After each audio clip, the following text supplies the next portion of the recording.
사도행전 5장 1절에서 11절까지 한 목소리로 같이 읽겠습니다. 아나니아라는 사람과 그의 아내 삽비라도 자기들의 땅 일부분을 팔았습니다. 아나니아는 땅을 판 돈에서 얼마를 떼어 몰래 숨겨놓고 나머지만 사도들의 발 앞에 갖다 놓았습니다. 그의 아내도 이런 내막을 다 알고 있었습니다. 그때 베드로가 말했습니다. 아나니아여, 어찌하여 사탄이 그대의 마음에 가득하여 성령을 속이고 땅을 팔아 받은 돈 가운데 얼마를 떼어 놓았소? 그 땅은 팔기 전에도 그대의 것이었고 판 뒤에도 그 돈을 그대의 마음대로 할 수 있었소. 그런데 어찌하여 성령을 속일 마음을 먹었소? 그대는 사람을 속인 것이 아니라 하나님을 속인 것이요. 아나니아는 이 말을 듣자마자 쓰러져 죽었습니다. 이 소식을 들은 모든 사람들은 몹시 두려워했습니다.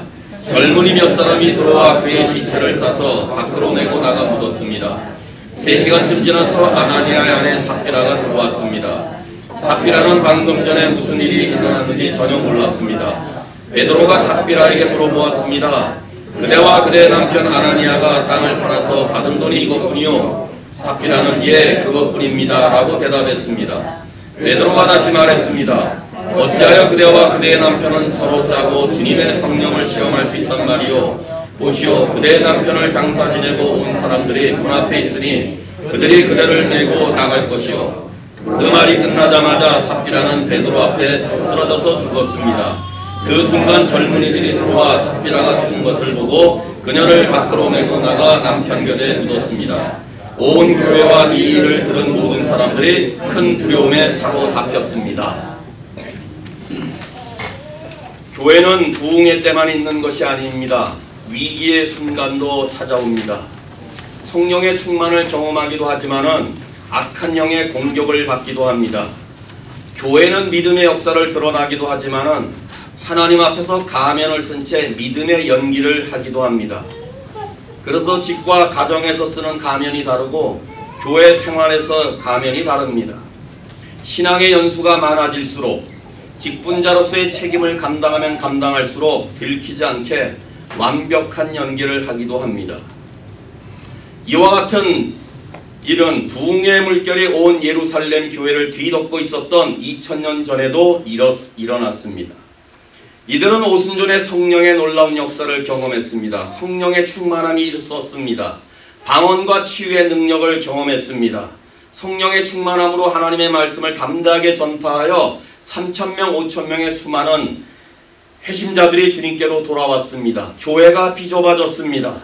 그럼에도 그들은 한마음 한뜻이 되어서 어려움을 당하고 있는 성도들의 삶을 구제의 아름다운 역사를 통해서 돕고 있었습니다. 그런데 성령으로 충만한 공동체를 마귀가 그냥 가만둘 리가 없습니다. 마귀는 예루살렘 교회를 파괴하려고 호시탐탐 기회를 엿보고 있었습니다. 그러던 어느 날 이 아름다운 공동체를 깨뜨리기 위하여 마귀는 아나니아와 삽비라 부부에게 가면을 씌우기로 공작을 했습니다. 그래서 이들 부부도 자기도 소유를 팔아서 그 값을 교회에 바쳤습니다. 그런데 그 결과는 어이없게도 죽음이었습니다. 그것도 한 부부가 3시간 간격으로 한날에 죽었습니다. 아니, 아예 안 바치는 사람도 있는데 절반이나 맞췄으면 잘한 것이지 왜 이들이 죽어야만 했습니까? 아니, 이들에게 문제가 정말 있었다면 다른 방법으로 이 부부를 징계해도 될 법한데 하나님은 왜 이들을 죽음으로 엄하게 다루셨습니까? 하나님은 교회의 거룩을 지키기 위해서 반드시 죄를 심판하셔야만 했습니다. 하나님께서는 이제 막 교회가 세워지고 복음의 능력과 성령의 역사를 경험하는 이 예루살렘 교회 시작부터 악한 일이 교회 안에서 행해지는 것을 결단코 용납하실 수가 없었습니다. 다시 말하면 하나님께서는 어떤 문제와 어떤 위기의 상황에서도 교회의 거룩이 파괴되는 것을 원치 않으십니다. 하나님을 속이는 일은 현재에도 얼마든지 일어날 수 있는 일이기 때문에 이 동일한 범죄를 범하지 않기 위하여 오늘 성경은 우리에게 동일한 사건을 맞지 않도록 경고하기 위해서 주십니다. 그렇다면 그리스도께서 보시는 영광스러운 교회는 거룩을 택해야 합니다. 하나님이 가장 보시기에 아름답고 영광스러운 교회가 되기 위해서는 언제나 교회는 거룩해야 됩니다. 마지막 시대의 교회가 그리스도의 영광스러운 신부로 쓰임받기 위해서는 무슨 일이 있어도 교회는 거룩을 택하는 일이 가장 중요한 일입니다. 다른 것을 행하지 않는다 할지라도, 교회 안에 어떤 액티비티가 없다 할지라도, 교회에 다른 어떤 큰 움직임이 없다 할지라도 교회가 가장 지켜야 될 일은 거룩이다 이 말입니다. 교회 앞에 놓인 문제는 언제나 거룩을 선택하느냐 마느냐 하는 우리의 선택의 문제입니다. 초대교회 부흥의 물결 가운데서도 두 사람을 죽일 만큼 하나님께서 교회에게 경고하시는 그 내용은 과연 무엇입니까? 아니, 무엇이 교회의 거룩을 파괴하고 있습니까? 먼저 하나님을 위선으로 대하는 행동은 교회의 거룩을 파괴합니다. 아나니아와 삽비라라는 이름은 아주 좋은 이름입니다. 아나니아라는 뜻은 하나님의 은혜이고 삽비라라는 뜻은 아름답다는 뜻입니다. 그런데 이들 부부는 아름답지도 않았고 하나님의 은혜를 잃어버렸던 자입니다. 이들 부부가 교회 앞에 가지고 나온 헌금의 동기를 이해하기 위해서는 4장 마지막 부분을 잘 보셔야 됩니다. 4장에서 온 성도들이 사도들의 가르침을 받고 하나님의 은혜를 체험하게 되자 많은 사람들이 자신의 재산들을 어려운 사람들을 구제하기 위해서 교회 앞에 가지고 왔었는데 그 대표적인 한 사람을 그저 바나바를 언급하고 있을 뿐입니다. 그러니까 바나바만 이 구제연금을 낸 것이 아니라 많은 사람들이 성도의 어려움을 통해 이 구제사에게 동참했는데 4장의 마지막 부분은 그 사람의 대표적인 한 사람인 바나바만을 언급하고 있습니다. 그러니 온 성도들이 바나바에게 시선이 일시 향했을 것입니다. 아니, 저 사람이 누구지? 아니, 이렇게 귀한 일을 하다니, 야, 믿음이 정말 뛰어나네. 칭찬과 많은 존경을 한 몸에 받았을 것입니다. 이 광경을 직접 목격했던 아나니아 부부의 마음속에 시기심과 질투가 들어갑니다. 아니, 우리가 바나바보다 더 핵심 인물인데 어떻게 저 사람만 칭찬받고 우린 왜 이렇게 되지? 아니야, 우리도 다른 교인들이 알아줄 만큼 바나바처럼 헌금해야지. 이런 마음을 가지고 그의 부동산을 팔았습니다. 그 땅을 팔아 얻은 돈을 다 드리려다 보니까 아까운 마음이 들었는지 어떻게 하면 적게 드리고 최대한의 명성을 얻을 수 있을까 부부가 궁리했습니다. 그래서 생각해낸 것이 반만 바치고 말과 행동으로 다 드린 것처럼 여기며 그 돈을 교회 앞에 드렸던 것입니다. 바로 하나님께서 지적하는 것이 바로 이것입니다. 아나니아의 위선을 말합니다. 이들 부부는 헌금 문제로 가면을 쓰고 교회 앞에 등장했던 것입니다. 가면이라는 헬라어의 단어는 연극 배우가 탈을 쓰고 행하는 것을 말할 때 가면, 영어의 히포크리시를 말합니다. 가면이 웃는 얼굴인데도 불구하고 배우는 안에서 슬프고 애절한 마음으로 연기할 수 있습니다. 속은 막 기쁘고 즐거움이 넘치는데 가면은 슬프고 통탄한 모습을 가면을 쓰고 연극으로 배우 역할을 감당하는 것이 위선이라는 단어입니다. 이들 부부가 헌금한 동기는 하나님을 사랑해서도 아니고 가난한 사람들을 돌보기 위함이 아니었습니다. 잔지 질투와 시기심, 자기 명예와 체면 때문에 드린 것입니다. 아나니아는 진실보다 체면을 택했습니다. 하나님보다 사람을 더 의식했습니다. 하나님께서 보시든 말든 아랑곳하지 않았습니다. 그러나 하나님은 사람이 보는 체면이 아니라 진실을 보십니다. 우리 모두가 진실된 성도라면 당연히 사람보다 하나님을 의식해야 됩니다. 하나님의 눈을 언제나 두려워해야 됩니다. 위선이 교회 안에 들어오면 하나님을 섬기는 것 같지만 나도 어느새 사람을 보고 교회 생활을 하게 됩니다. 이것은 신앙이 아니라 종교 생활이 됩니다. 그러니 하나님은 교회 안에 위선의 죄악을 근절하실 수밖에 없었습니다. 그래서 하나님은 이것을 교회에 엄중히 경고하고자 부부를 죽음으로 징벌하셨던 것입니다. 예수님께서는 이미 마태복음 6장 1절에서 남들에게 보이려고 사람들 앞에서 의를 행하지 않도록 주의하라 라고 경고하셨습니다. 또 2절에서는 아나니아가 처분한 금액의 일부를 떼어 몰래 숨겨놓았다. 떼었다라는 이 단어는 숨겨놓은 행위를 함께 지적하고 있는데, 숨겨놓은 것, 이 원래 의미는 자기 몫을 떼어놓았다라는 말입니다. 그러니까 헌금이다 하나님의 것인데 헌금을 드리기 전에 자기 몫을 먼저 챙겼다 그 말입니다. 그래서 이들 부부에게 진실이 없었다는 것을 증거합니다. 본문을 잘 보시면 1절에는 아나니아와 그의 아내도 함께라는 의미입니다. 2절에는 아내도 그의 내막을 알았다라고 기록하고 있습니다. 9절에서는 서로 짰다라는 말을 말하고 있습니다. 그러니까 이들 부부는 우리 둘만 알고 남들에게는 절대 말하면 안 돼, 공모했다는 것입니다. 참으로 머리가 잘 돌아가는 부부였습니다.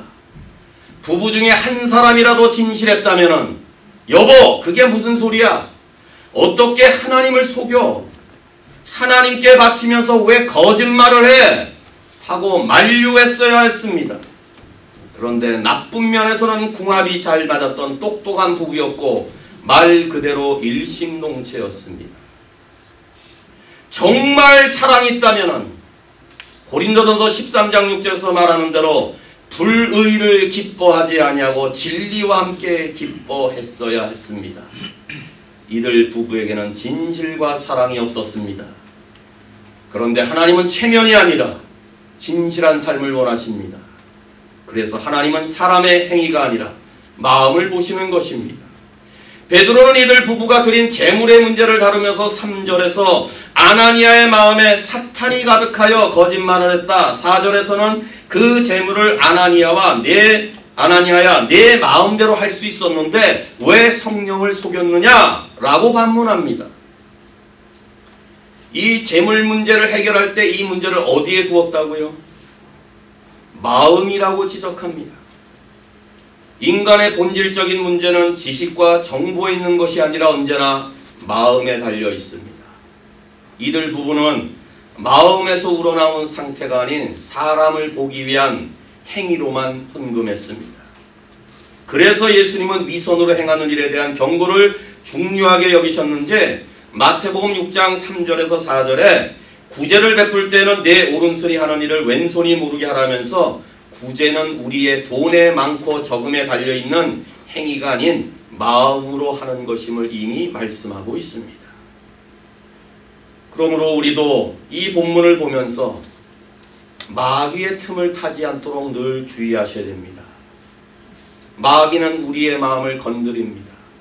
사람의 체면을 좀 보고 하라고 건드립니다. 진실이 아닌 그저 대강하라는 마음으로 우리를 향해서 늘 공격합니다. 사탄 마귀가 이런 틈이 벌어진 아나니아 부부의 이 기회를 놓칠 리가 없었습니다. 그래서 여지없이 이들의 벌어진 틈을 향하여 공격하기 시작했던 것입니다. 이들 부부는 하나님께서 사람을 외모로 취하지 아니하시고 그 마음을 보신다는 이 놀라운 진리를 망각했던 것입니다. 하나님의 관심은 헌금의 액수에 있는 것이 아니라 헌금을 드리는 우리의 마음, 어떤 마음으로 물질을 하나님께 더 바치는가에 관심을 보입니다. 아무리 적은 물질이라 할지라도 하나님께서 우리의 마음의 중심과 우리 신앙의 부끄러움이 없이 드린다면 그것도 기쁘게 받으십니다. 그러나 아무리 많은 것을 드린다 할지라도 우리의 양심과 신앙의 부끄러움이 있다면 하나님은 그 헌금을 기뻐하시지 않으십니다. 하나님은 우리의 행위를 보시는 것이 아니라 우리의 마음을 보시기 때문에 그렇습니다. 신앙생활에 있어서 체면이나 외적인 행위는 위선의 가면을 쓰도록 만듭니다. 우리 모두가 이 위선의 탈을 벗어버리지 않는 한 거룩을 지킬 수가 없습니다. 따라서 이제 우리 모두는 진실과 마음에서 우러나오는 참된 신앙생활로 이 교회의 거룩을 지킬 수 있기를 간절히 바랍니다. 무엇이 또 교회의 거룩을 파괴합니까? 하나님을 속이는 거짓된 행동은 교회의 거룩을 파괴합니다. 하나님께서 이 사건을 통해서 경고하시는 두 번째 교훈은 다름이 아닌 거짓의 죄입니다. 성경은 이 거짓을 아주 심각하게 다룹니다. 그래서 예수님은 사탄의 대명사를 말할 때 거짓의 아비라고 말하는 것이고 사탄을 거짓말하는 자라고 가르치고 있는 것입니다. 창세기 3장에서 거짓말로 인간을 타락시킨 이 사탄은 지금도 동일한 원리와 동일한 방법으로 우리를 멸망시키려 합니다. 오늘 인간관계를 파괴하고 있는 것 중에 하나 중요한 것이 있다면 그것은 언제나 거짓말입니다. 다른 사람이 거짓말로 나를 속이는 것, 아니 여러분들 우리 모두가 속여보셨습니까? 속임을 당하는 자들의 기분이 어땠을까요? 얼마나 기분 나쁜지 모릅니다. 반대로 하나님을 속여보셨습니까? 하나님의 입장에서 얼마나 기분이 나쁘신지 한번 생각해 보셨습니까? 우리가 남들로부터 속임을 당할 때 받는 감정이 기분 되게 나쁘지요? 나를 속이다니 어떻게 네가 나를 속일 수가 있어? 입장을 바꿔놓고 진리신 하나님을 속여보셨습니까? 그럴 때 갖는 하나님의 감정이 어떤지 생각해 보셨습니까? 거짓말을 하게 되면 인간관계가 파괴됩니다. 마찬가지로 하나님과 나와의 관계가 파괴됩니다. 그래서 성경은 거짓말을 아주 심각하게 다룹니다. 아담에게 역사했던 거짓의 영이 아나니아와 삽비라 부부에게 임했습니다. 이들 부부는 사탄에게 속고 말았습니다. 땅을 얼마에 팔았는지 누가 알아? 너희 부부와 너희 땅 산 사람 외에는 누가 알겠어? 아무도 몰라. 땅을 판 것이 다 이거였어 라고 말만 해도 돼. 이것이 속임수였습니다. 달콤한 소리에 속았습니다. 그들은 베드로를 속였습니다. 또한 하나님도 속은 줄로 착각했습니다. 그러나 하나님은 사람에게나 마귀에게도 속지 않으십니다. 왜요? 하나님은 우리의 모든 행위를 다 아십니다. 하나님은 불꽃 같은 눈으로 우리가 무엇을 어떻게 행하는지 다 알고 계시기 때문에 하나님은 결코 누구에게도 속지 않으십니다. 베드로가 이 되어진 상황을 잘 몰랐다 할지라도 성령 충만한 베드로 앞에 거짓의 영인 사탄이 통과할 수가 없었습니다. 그래서 아나니아를 향하여 행하는 책망의 말씀을 보십시오. 아나니아야, 어찌하여 사탄이 내 마음에 가득하냐? 베드로가 본 것은 아나니아가 땅값 얼마를 감췄다는 사실이 아니라 거짓의 마음을 심으려 했던 사탄의 괴계를 본 것입니다. 사탄은 사람을 속이기 쉽습니다. 하지만 성령으로 충만한 하나님의 사람마저 속일 수는 없었고, 무엇보다 성령을 속일 수가 없었고 하나님을 결코 속일 수가 없었습니다. 그래서 갈라디아서 6장 7절에 스스로 속이지 마십시오. 하나님은 속일 수 없다고 가르칩니다. 하나님은 땅을 팔고 안 팔고의 여부에 관심 있는 것이 아니라 땅을 판 이후에 어떤 마음으로 그것을 드리느냐에 더 관심이 많으십니다. 우리가 소유하고 있는 부동산을 안 팔았다고 해서 하나님이 화를 내십니까? 하나님은 절대 그러신 분이 아닙니다. 설사 우리의 소유물을 팔아서 하나님 앞에 드리려고 했는데 그 소유의 일부를 드리든지 그 절반을 드리든지 그 이상을 드리든지 하나님은 그것을 문제 삼는 것이 아닙니다. 그리고 땅을 판 이후에도 하나님 제가 좀 쓰겠습니다. 하나님께 안 드리겠습니다. 제가 필요한 곳이 있으니 쓰겠습니다 라고 말씀드려도 하나님은 야단치시는 분이 절대 아닙니다. 문제가 무엇입니까? 하나님께 얼마를 드리면서 일부분을 드리면서 다 드리는 것처럼 하나님께서 주신 것을 드리면서 온전한 것처럼 드리면서 속이는 그 행위를 문제 삼는 것입니다. 돈을 많이 벌고 내가 쓰는 것을 문제 삼는 것이 아니라 그 돈의 모든 것이 하나님의 것임을 인정하면서 일부를 드리면서 마치 다 드리는 것처럼 행하는 거짓된 행동을 문제 삼는다 그 말입니다. 또한 신앙생활 오래 하시거나 직분자들 중에는 가끔 그러잖아요. 내가 드리는 헌금을 다른 교인들이 어떻게 볼까? 다른 사람들의 인정과 칭찬을 받으려는 속셈으로 드리는 행위도 하나님이 용납하지 않으신다 그 말입니다. 사람들의 눈가림은 할 수 있을지 몰라도 하나님은 속일 수가 없을 뿐만 아니라 인간의 거짓된 모습에 결코 속지 않으신다는 것입니다. 반면에 하나님은 사람의 어떤 거짓도 끝까지 찾아내십니다. 땅값 얼마를 숨긴 채 교회 앞에 나타나기까지 이들 부부가 번민하며 지냈던 몇 날 밤을 한번 상상해 보십시오. 분명히 초대교회 성령의 충만함을 받은 성도의 한 가정이었습니다. 함께 예루살렘 교회를 아마 이루었던 귀한 신앙의 공동체 한 멤버였을 것입니다. 이 헌금을 주님 앞에 드리는 그날까지 성령님과 그들의 양심은 이들 부부를 책망하셨을 것입니다. 아나니아가 땅값을 바치는 그 순간에도, 베드로가 그들을 향하여 책망을 하는 순간에도 하나님 제가 죄인입니다 라고 무릎을 꿇고 두 손을 들고 용서를 구했다면 이들의 결과는 달라졌을 것입니다. 그러나 아나니아는 이 마지막 회개의 기회를 잃었던 것입니다. 삽비라는 어떨까요? 그의 아내는 8절에서 보니까 남편과 공모한 사실과 거짓을 하나님 앞에 내려놓고 그 여인도 하나님께 용서를 구했다면 이 삽비라의 이 여인의 남은 인생은 달라졌을 것입니다. 하지만 삽비라도 동일하게 책망하는 베드로 음성을 들으면서도 전혀 아닌 것처럼 마지막 책망 소리에 회개할 기회를 놓쳤습니다. 결국 이들 부부의 비극은 마지막 기회를 거절했기 때문에 생기는 것입니다. 우리는 인간적인 생각으로 본문을 자꾸 우리에게 맞추려고 하는데 그렇지 않습니다. 이들은 물론 즉시 죽었지만은 단호하게 결단한 부분이 아닙니다. 기회가 여러 번 있었습니다. 성령이 그의 양심을 찔렀습니다.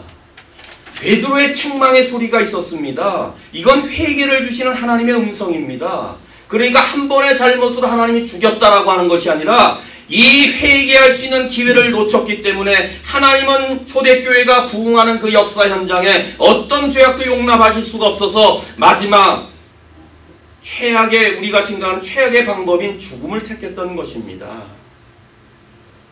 주어진 기회를 계속적으로 거절했을 때 마침내 비참한 결과를 맞게 되었지만 이러한 결과 결코 하나님께서 처음부터 의도하신 징계는 아니라는 사실을 주목해야 합니다.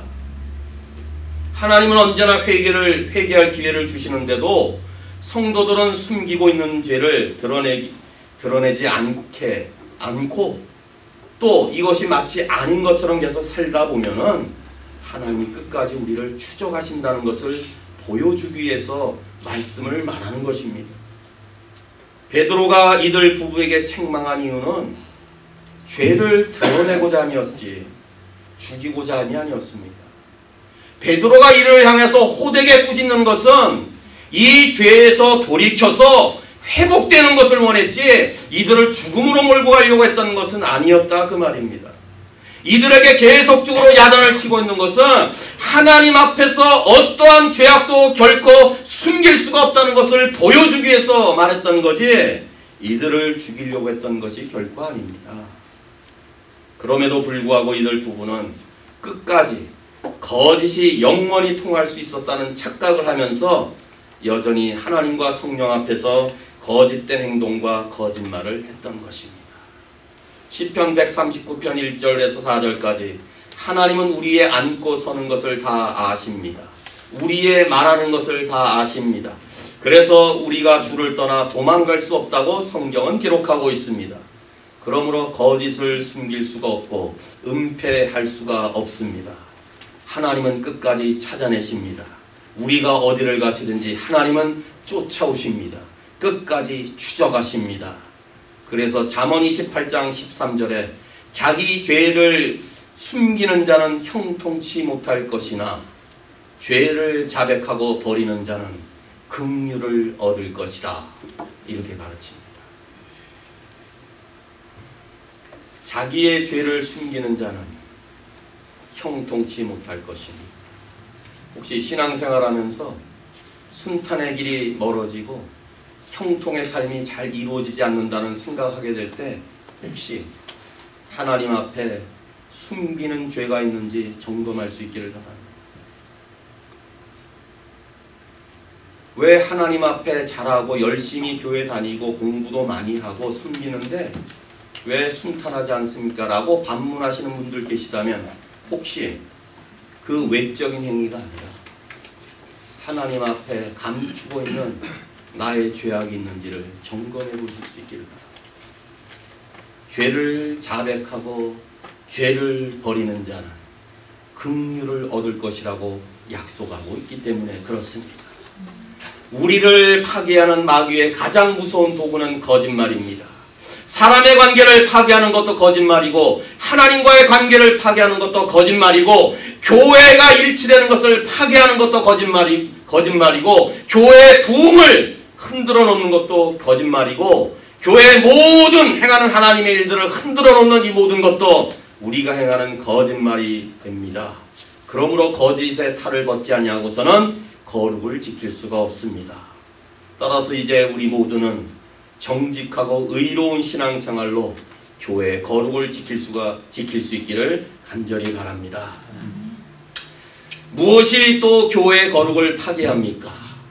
하나님을 경솔히 여기는 행동은 교회의 거룩을 파괴합니다. 경솔히 여기는 행동. 이들 부부의 죄악은 참 어처구니가 없었습니다. 잘 보십시오. 남의 것을 감춘 게 아니라 자기 것을 감춘 것입니다. 이 문제를 지적하는 3절을 잘 보시면은 무엇을 지적하고 있냐 하면은 성도가 성령의 인도하심을 받지 아니하고 사탄이 주는 생각으로 유혹을 받아 땅값의 일부를 숨긴 것은 그의 마음속에 계신 성령의 절대적인 주권에 도전하고 있는 심각한 죄임을 지적하고 있는 것입니다. 하나님의 성령이 채워져 있는 우리의 삶 속에 하나님의 성령의 인도하심이 아닌 사탄이 주는 생각으로 이 모든 것들을 행한다는 것은 내 안에 있는 성령을 경솔히 여긴다는 것이다. 하나님의 절대적인 주권을 무시한다. 이걸 지적하고 있는 것입니다. 그래서 이것을 말할 때 사람들에게 거짓말을 한 것이 아니라 베드로는 성령을 속인 것이라고 말합니다. 성령을 속인 것은 곧 하나님께 거짓말한 것이라고 책망하고 있는 이유가 바로 이것입니다. 그렇다면 하나님과 성령을 속이는 것이야말로 하나님을 경솔히 대하는 행동입니다. 목사만 속이면 되겠지. 재정 담당 집사만 속이면 되겠지. 이렇게 생각하는 순간, 이런 마음을 먹고 드리는 헌금을 드리는 순간 하나님은 우리에게 경홀히 여김을 받으신다는 의미입니다. 이와 같은 행동은 하나님의 이름을 망령되이 일컫는 죄악의 일부입니다. 이것이 하나님이 지적하는 이들 부부의 죄악이었습니다. 그렇습니다. 하나님은 결코 교회의 죄를 용납하지 않으십니다. 그런데 오늘 본문은 베드로는 그저 책망한 것밖에 없었습니다. 그런데 아나니아가 쓰러져 즉사한 것은 베드로의 책망의 말에 충격을 받아 단순한 심장마비로 죽은 것이 아니라 이들 부부의 죄를 지적하고 있는 현장에서도 용서함을 구하지 않고 이 죄에 대한 근본적인 거짓말을 해결하지 못했던 하나님의 죄에 대한 심판으로 말미암아 죽임을 당한 것입니다. 마찬가지로 삽비라를 향하여 외쳤던 베드로의 선포 또한 아나니아의 죄에 대한 하나님의 심판에 대한 확신이 죽음으로 이어진 것에 대한 그 동일한 방법으로 삽비라에게 똑같은 죄에 대한 하나님의 심판이 임할 것에 대한 말로 해석할 수가 있는 것입니다. 왠지 아십니까? 이 사건에 대한 이 내용들을 사람들이 들었을 때, 성도님들이 목격했을 때 5절과 11절에 교회 안에 바깥에 두려움이 임했다는 것을 통하여 이들이 이 사건을 죄에 대한 하나님의 엄중한 심판으로 이해하고 있었다는 것이고, 또한 하나님께서는 교회 안에 어떤 죄악도 용납하시지 않는다는 사실을 인정했다는 것입니다. 이것이 온 백성들로 하여금 하나님을 두려워하게 됐다. 이런 단어를 쓰는 것입니다. 이것이 아니라면 오늘 우리 가운데 이루어진다면 우리는 지금 다 저와 여러분 모두 다 포함해서 우리 모두는 이 자리에서 시체로 들려나갑니다. 잘 생각하셔야 돼요. 정말 하나님의 이 죄에 대한 심판의 역사가 2000년 전에 있었던 동일한 역사가 그 이후에 지속적으로 연속되고 오늘까지도 연속되고 있다면 우리 모두는 이 안에서 자유로울 수가 없어요. 저도 포함해서. 그러니 얼마나 감사한지 모릅니다. 예배를 드릴 때 진실된 마음으로 나오셨어요? 헌금을 드릴 때 정말 하나님의 것임을 알고 다 온전한 마음으로 정말 드리고 있어요? 정말 하나님만을 진정으로 사랑하며 주님만을 경외하며 주님 한 분만으로 만족하고 주 안에서만 참된 소망이 있는 그 마음으로 날마다 주님을 정말 찾으세요?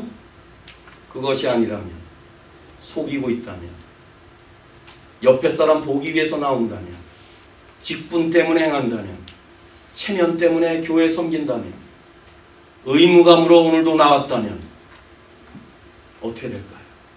동일한 역사가 오늘 일어난다면. 그러니 하나님이 너무 과격하다, 이게 말이 되느냐, 이 질문하기 전에 나를 이날도 생명의 호흡을 연장시켜 주시는 거 감사하십시오. 오히려 내가 하나님 앞에 진실되지 못한 것을 내려놓는 가운데 나는 죄인입니다. 지속적으로 하나님의 진실된 마음을 품고 바로 살겠습니다.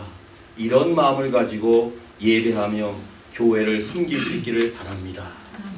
하나님은 회개하고 돌이키는 죄인을 반드시 용서하시지만 죄만은 용납하지 않으십니다.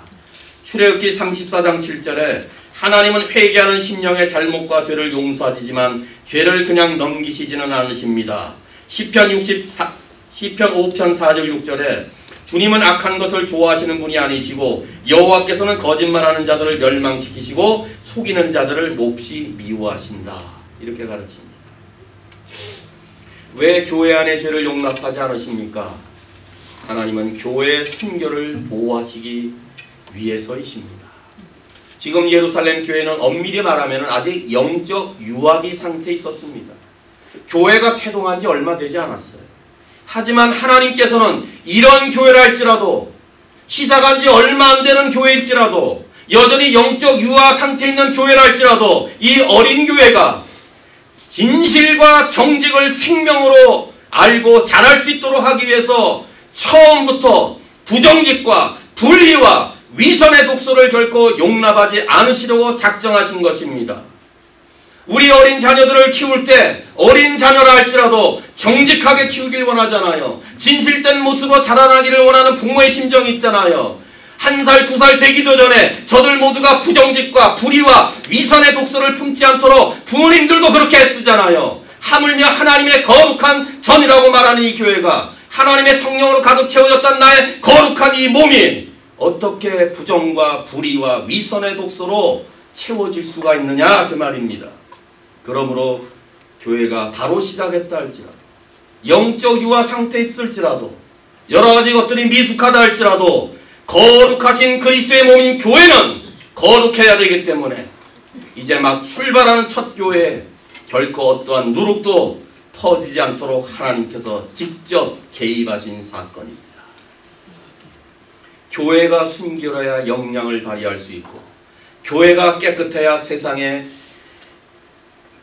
교회를 칭송할 수 있기 때문이며, 교회가 세상과 다른 마음을 품어야 온 세상이 교회를 소망할 수 있기 때문에 그렇습니다. 그래서 하나님께서는 경우에 따라 우리가 이해되지 않지만 그의 백성들의 순수성과 공동체의 순결을 위해서 어떨 때는 사람의 생명도 앗아갑니다. 우리 인간적으로는 이해할 수 없지만 하나님 편에 봤을 때는 그것이 우리를 위한 길이고 교회의 순결을 위한 것이고 우리의 가장 정결함을 위한 하나님의 최선의 방법임을 믿을 수 있기를 바랍니다. 하나님은 그런 죄악들을 처벌하게 될 때에 지옥으로 버리기 위해서 하신 것이 아니라 교회의 거룩을 회복하기 위해서, 성도들의 순교를 회복시키기 위해서 하시는 하나님의 방편임을 이해하십시오. 왜요?